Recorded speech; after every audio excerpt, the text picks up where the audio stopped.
Welcome friends. যে সমস্ত স্কুলে মাধ্যমিক বা উচ্চ মাধ্যমিক পরীক্ষার সেন্টার পড়েছে সেই সমস্ত স্কুলের সাথে একই ক্যাম্পাসে যদি কোনো প্রাথমিক বিদ্যালয় থাকে তাহলে সেই সমস্ত বিদ্যালয়গুলি পরীক্ষার দিনগুলিতে ছুটি থাকবে। এই বিষয়টি পশ্চিমবঙ্গ প্রাথমিক শিক্ষা পর্ষদ থেকে জানানো হয়েছে। এর পাশাপাশি পশ্চিমবঙ্গ উচ্চ মাধ্যমিক শিক্ষা সংসদ থেকেও জানানো হয়েছে। এবার পশ্চিমবঙ্গ প্রাথমিক শিক্ষা পর্ষদের সভাপতি গৌতম পাল মহাশয় জানালেন, মাধ্যমিক বা উচ্চ মাধ্যমিক পরীক্ষার সময়ে যেসব প্রাথমিক স্কুল ছুটি থাকবে তাদের পরে অতিরিক্ত ক্লাস নিতে হবে। চলুন এই সংক্রান্ত বিষয়ে সংবাদপত্রে যে খবরটি প্রকাশিত হয়েছে তা দেখে নেওয়া যাক। দেখুন কি বলা হয়েছে।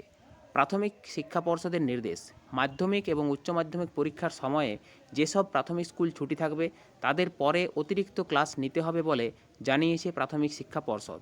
পর্ষদ সভাপতি গৌতম পাল বলেন, যেসব স্কুলে মাধ্যমিক বা উচ্চ মাধ্যমিক স্তরের স্কুলের সঙ্গে একই ক্যাম্পাসে প্রাথমিক স্কুল আছে এবং পরীক্ষা কেন্দ্র পড়েছে সেই সব প্রাথমিক স্কুলগুলি শুধু মাধ্যমিক ও উচ্চ মাধ্যমিকের সময় ছুটি থাকবে।